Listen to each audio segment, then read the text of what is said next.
The first thing I noticed when I reached the Himalayan village of Namsar was not the snow, the mountains, or the impossible height at which people had built their homes. It was the silence.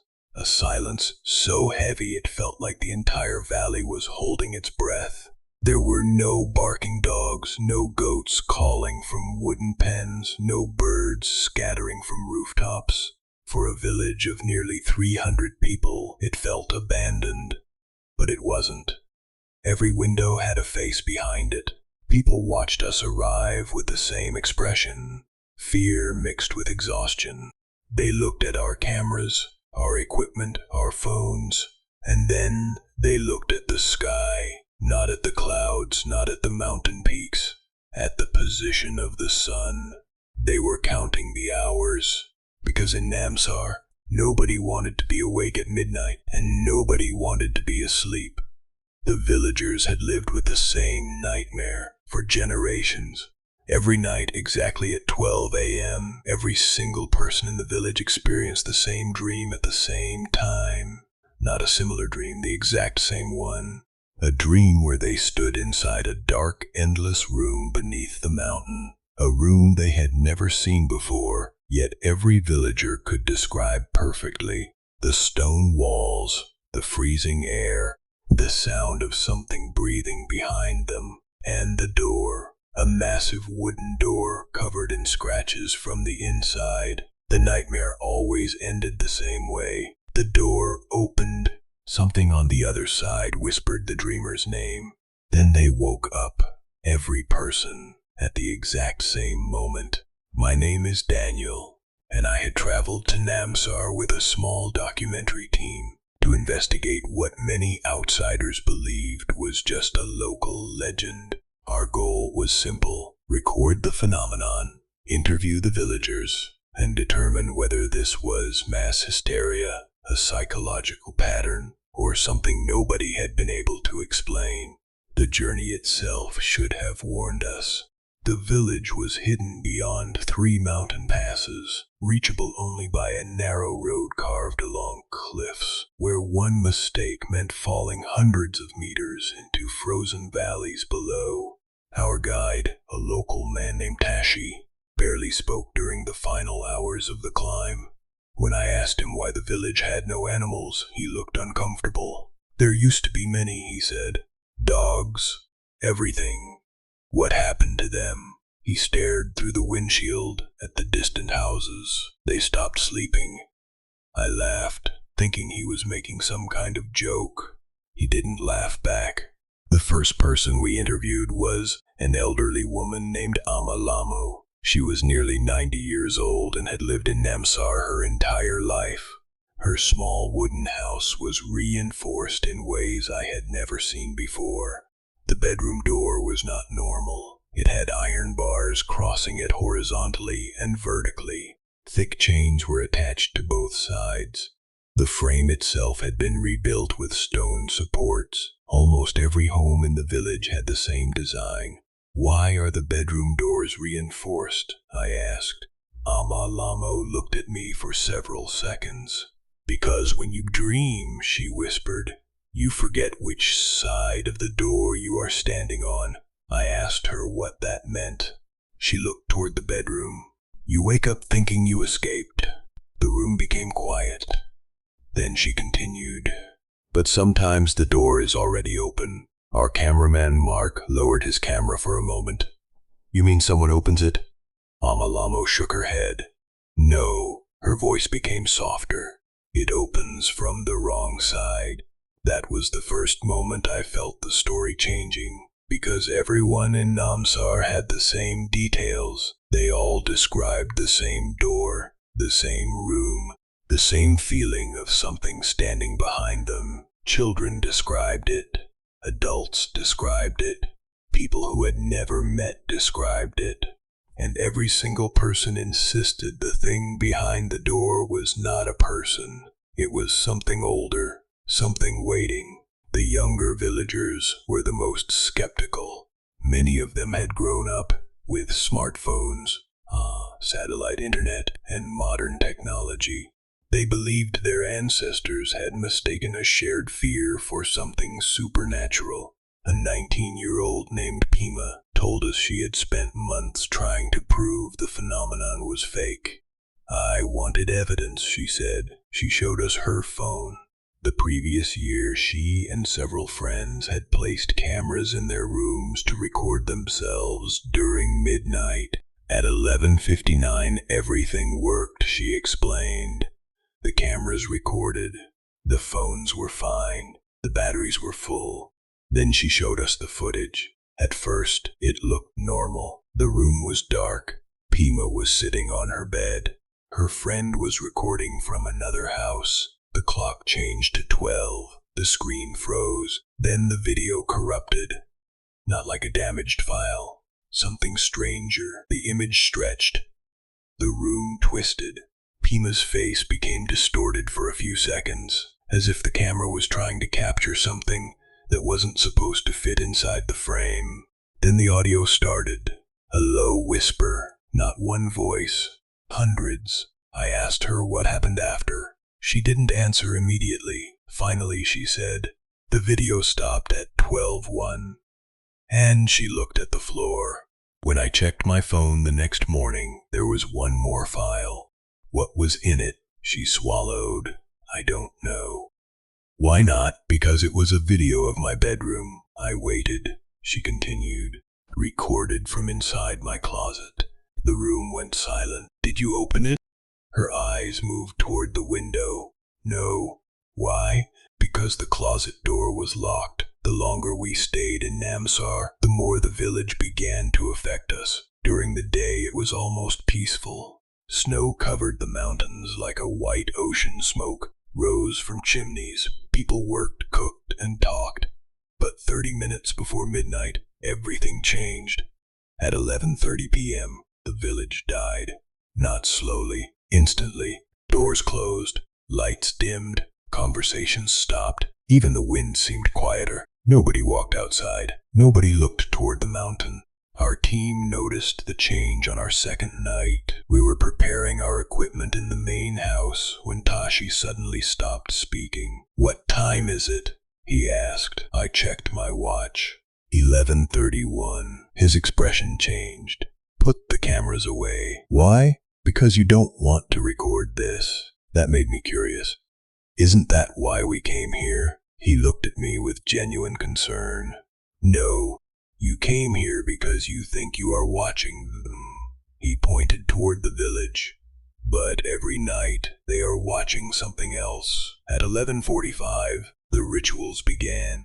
The entire village gathered in the central square. Not everyone, only those old enough to participate. The elders stood in a circle and began chanting. It wasn't a prayer, it wasn't a song. It was a deep, rhythmic sound that vibrated through the ground. A low-frequency hum. You didn't just hear it, you felt it inside your chest. The villagers believed the sound created a barrier against whatever entered their dreams. Ama Alamo explained earlier that the chant was not meant to defeat the nightmare. It only reminds it where the border is. I asked what border she meant. She looked at me. The place between us and it. As the chanting continued, the elders moved toward their homes. At exactly 11:55, every elderly person in the village stood beside their bedroom window. They faced the darkness outside. Then they began making hand movements, slowly, precisely, the same gestures. Their fingers moved like they were locking something invisible. One movement, then another, then another. I recorded it all. I asked what they were doing. A young man named Rin explained. They are keeping the soul inside the body. I almost smiled. Do people actually believe that? Rin didn't respond, because behind him a little girl was standing. She was wearing a strange mask made from dried herbs. It covered her nose and mouth. What is that? I asked. Rin immediately looked away. Children wear them. Why? To protect them. From what? His answer was quiet. From hearing their own dreams. The children of Namsar were taught from birth to wear these herbal masks during the midnight event. The villagers believed certain smells could weaken the nightmare's influence. The herbs were bitter and strong. Even standing near the children, I could smell them. A mixture of smoke, leaves, and something metallic. At 11:59, every clock in the village seemed to become the most important object in existence. Nobody moved, nobody breathed normally. Then midnight arrived, and the nightmare began. At first, nothing happened. That was the terrifying part. We waited, our cameras were recording, the village was completely still. Then every light went out, at once. Every house, every window, every building. The entire village disappeared into darkness. Our equipment should have continued working, but every screen turned black. Not powered off, black, as if the cameras were recording darkness itself. Then I heard it, a sound coming from everywhere, a door opening, not a real door, a dream door. But every person around us reacted. Some villagers fell to their knees, some covered their ears, some began crying, and then the whispers started. Thousands of whispers, not outside, inside my head. I heard my name, Daniel. I turned around, nobody was there. The sound came again. Daniel, closer. I looked at the mountain, and for one terrifying second I saw something. A shape, standing on the snowy slope. Too tall, too thin, completely still, watching the village. Then the shape disappeared. The next thing I remember was waking up. I was sitting on the floor of our room. My hands were freezing. Mark was unconscious beside me. Our guide, Tashi, was staring at the wall. He looked broken. I asked him what happened. He didn't answer. Then he pointed toward our camera. The red recording light was on. The camera had somehow recorded during the blackout. We watched the footage. The first hour was normal. Then, midnight, the image turned black, but the audio continued. We heard the chanting. We heard people crying. Then we heard something else.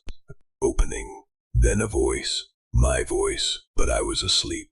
The recording captured me whispering, "Don't let it know I'm awake." I felt my stomach drop, because I had no memory of saying that. Then the audio captured something else. A second voice answered me, a voice I had never heard before.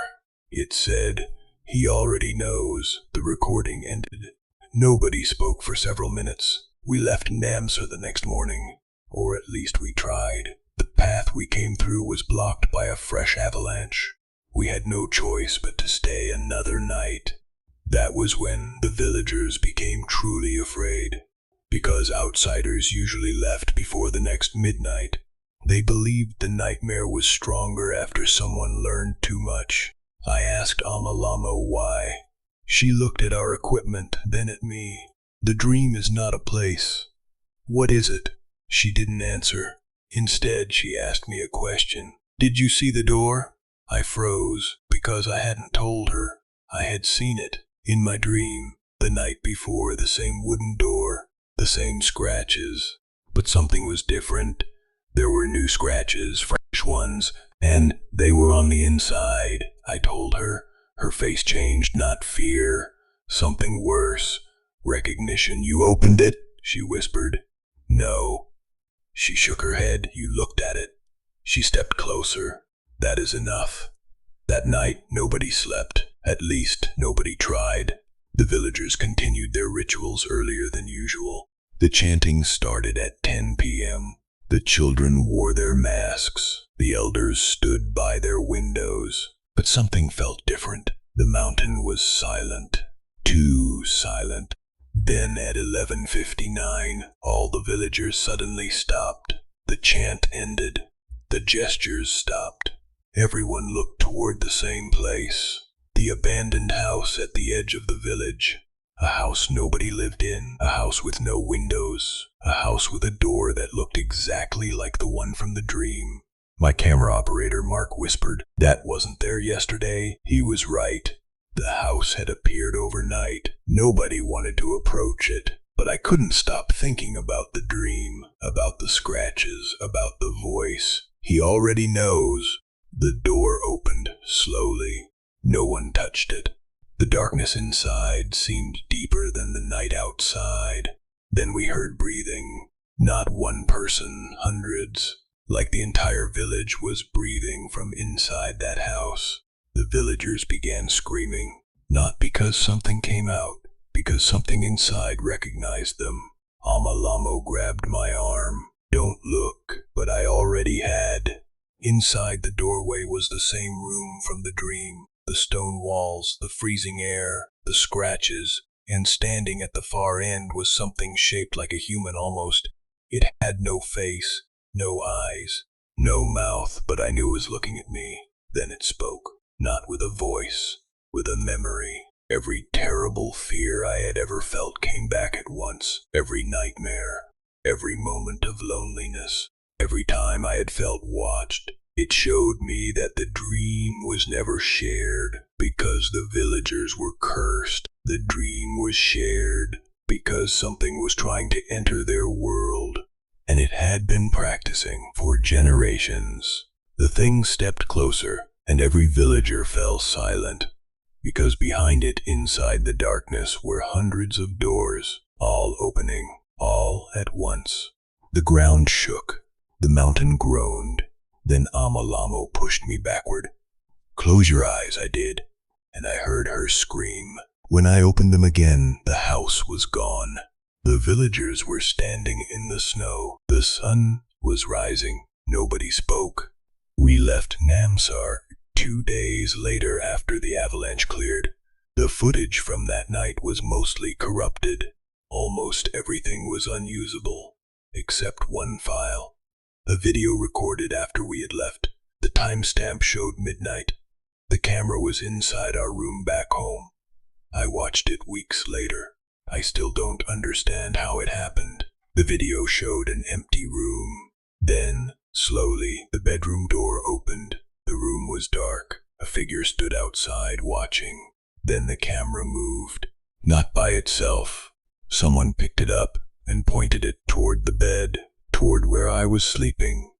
The screen became distorted, the same way Pima's video had. Then a whisper came through. Not my name, not Mark's. A new name, a name I had never heard. And behind that whisper was the sound of a door opening. I have not slept properly since returning from Namsar, because sometimes exactly at midnight I wake up, and for a few seconds I forget where I am. I feel the cold stone floor beneath my feet. I smell the old wooden door. I hear breathing behind me. And the worst part is not the nightmare. The worst part is that I no longer dream about being trapped inside the room. I dream that I am standing outside the door, waiting for someone else to open it.